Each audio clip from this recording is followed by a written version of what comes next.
परीक्षा, आरव, स्निग्धा, जल्दी से।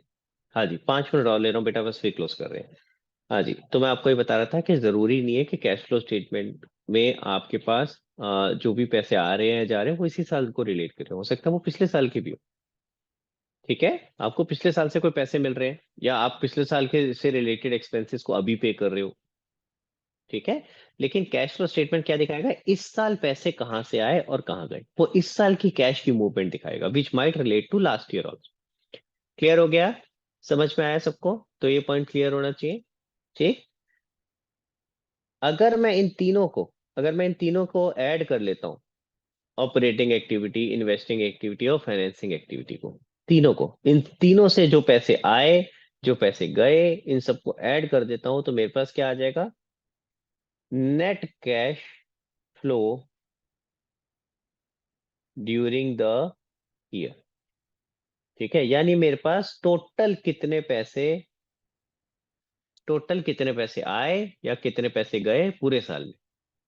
ठीक है, अगर मैं इन सबको ऐड कर देता हूँ, पहले तो आपस में नेट करूंगा, कहीं से पैसे आ रहे हैं कहीं जा रहे हैं तो नेट करके निकालूंगा कि भाई नेट कितना पैसा आया या गया, और उन सबको ऐड कर देता हूँ, तीनों को, तीनों एक्टिविटीज को, तो मेरे पास टोटल आ जाएगा कि पूरे साल में पूरे बिजनेस एक्टिविटीज से रिलेटेड मेरे पास कितना इनफ्लो या आउटफ्लो हुआ, नेट।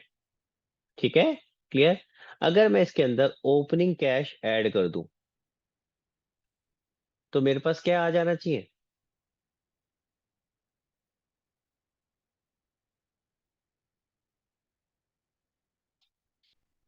बताओ, क्या आ जाना चाहिए?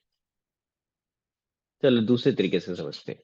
मेरे पास शुरू में 1 लाख रुपए थे, पूरे साल में मेरे पास 2 लाख रुपए और आ गए, तो मेरे पास क्या निकल के आया? हाँ, ये वाला समझ में आया जल्दी? हाँ समीक्षा, क्या निकल के आया? Sir closing cash. Closing cash. अगर मेरे पास साल में शुरू में 1 लाख रुपए थे, पूरे साल में मेरे पास और 2 लाख रुपए आ गए, ये जो ऊपर वाली आइटम है वो यही तो है कि पूरे साल में कितने पैसे आए या कितने पैसे गए। ठीक है, net cash flow during the year. ठीक है, उसके अंदर अगर मैं ओपनिंग कैश ऐड कर देता हूं तो मेरे पास क्या आ जाता है, क्लोजिंग कैश। एंड बस मैं कैश की जगह क्या लिख रहा हूँ, कैश एंड कैश इक्विवेलेंट। सिर्फ कैश नहीं लेते, कैश के साथ में कैश की तरह जो भी चीजें होती है कैश इक्विवेलेंट होता है उसको भी लेते हैं। ठीक है, जैसे बैंक, बैंक में पैसे पड़े हैं तो उसको भी हम यही लेके चलेंगे। क्लियर हुआ? सो आपको मोटा मोटा समझ में आया हमने क्या किया? हमने पहले जो भी कैश का फ्लो हुआ उसको हमने 3 पार्ट्स में डिवाइड किया। कौन कौन से 3 पार्ट्स हो गए? आपका operating activity, investing activity and financing activity. इन सब का जब हम नेट करेंगे, टोटल करेंगे, तो हमारे पास आ जाएगा net cash flow during the year. ठीक है, कि टोटल पैसा पूरे साल में कितना आया है क्या, और अगर उसके अंदर हम opening cash and cash equivalent add कर देंगे तो क्या आ जाएगा, closing cash and cash equivalent. Clear हुआ? तो इससे आपको पूरा कैश फ्लो समझ आ जाएगा कि हाँ मेरा पूरे साल में पैसा कहाँ से आया और कहाँ गया। ठीक है, एक आखिरी चीज आपको लिख के दिखा रहा हूँ, फिर आज की क्लास खत्म। आई नो आज की क्लास थोड़ी लंबी हो गई है, बट लेकिन ये एक बार में समझना जरूरी था वरना समझ में नहीं आता। ठीक है, तो एक आखिरी चीज आपको बता रहा हूँ and then will close today's class. बेटा, टोटल हमारी कितनी एक्टिविटीज हो गई कैश फ्लो स्टेटमेंट में, जरा बताना तनीषा। सर 3।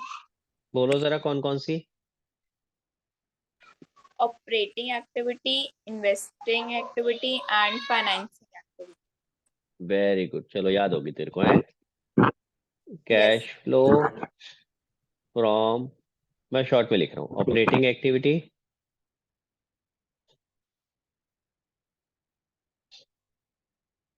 ठीक है, प्लीज इसको इसी ऑर्डर में लिखना है, पहले ऑपरेटिंग आएगा फिर इन्वेस्टिंग आएगा एंड देन उसके बाद फाइनेंसिंग आएगा।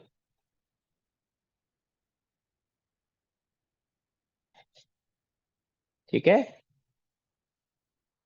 हाँ जी। और बैलेंस शीट में क्या क्या आता है, share holder fund, non current liability, current liability, और इधर क्या आएगा एसेट्स में? Non current asset and current asset. ठीक है, क्लियर है सबको? ओके, सो जरा जल्दी से देखेंगे, ये दोनों चीजें आपकी कहाँ आ गई बताओ? फाइनेंसिंग एक्टिविटी में। नॉन करंट एसेट कहाँ आ गया? इन्वेस्टिंग एक्टिविटी में। ऐसे ही है, ये आपका फाइनेंसिंग एक्टिविटी में आ गया, ये आपका इन्वेस्टिंग एक्टिविटी में आ गया। क्लियर है? और जो दो चीजें बच गई हैं, करंट एसेट और करंट लायबिलिटी, ये किस में आती है? Operating activity. अगर आप ध्यान से देखोगे तो ये आपका किसका पार्ट है? ऑपरेटिंग एक्टिविटी का। क्लियर है? अगर आप देखो करंट एसेट्स में क्या आएगा? डेटर, बिल रिसेबल, इनसे कितने पैसे आए कितने पैसे गए, ये कहाँ जाएगा? ऑपरेटिंग में। करंट लायबिलिटी में क्या आता है? क्रेडिटर, बिल्स पेबल, ये सब ये किसके पार्ट हो गए? ऑपरेटिंग के। क्लियर? तो you can easily remember it like this. चलो, तो आज की क्लास यही खत्म करते हैं। आप इसका स्क्रीनशॉट ले लो जल्दी से और फिर क्लोज करते हैं। हाँ समीक्षा। सर बैलेंस शीट की सारी आइटम्स इसमें आएगी कैश फ्लो में? बिल्कुल आएंगी बेटा, अभी तो सर आपको तो दिखाया फिर सारा कुछ। रिजर्व्स एंड सरप्लस कहाँ आएंगे? वो भी आएगा, अभी करेंगे, डिस्कस करेंगे, नेक्स्ट क्लास में करते हैं। आज यही खत्म करते हैं, ओके नेक्स्ट सर। क्लास में एंड जो सर डाउट आप अब। टाइमिंग्स चेंज कर रहे थे। टाइमिंग चेंज कर रहा था? अच्छा नहीं यार, वो हो नहीं हाँ। पाया। नहीं हो पाएगा यार, वो ओके मैंने सर। देखा मैच नहीं हो पा रहा किसी के साथ। तो फिर वो बहुत स्ट्रगल हो जाएगा। अभी फिलहाल फिर यही करते हैं और कुछ नहीं कर सकते। अच्छा जल्दी से इसकी ओके। फोटो खींचो फिर क्लोज करें।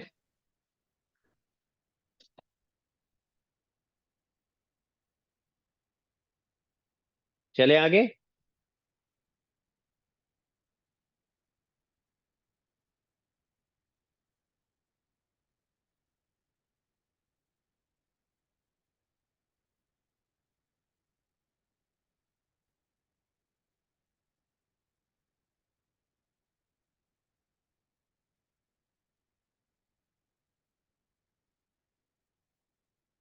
चलो गाइस, तो आज की क्लास यहीं पे खत्म करते हैं, नेक्स्ट क्लास में मिलते हैं। इससे रिलेटेड होमवर्क मैं आपको मैसेज कर दूंगा। परीक्षा मुझे एक मैसेज डाल दे, होमवर्क बताना है मुझे आपको। ठीक है, मैं आपको थोड़ी देर में मैसेज करता हूँ। ठीक है, चलो okay guys, thank you so much, bye bye.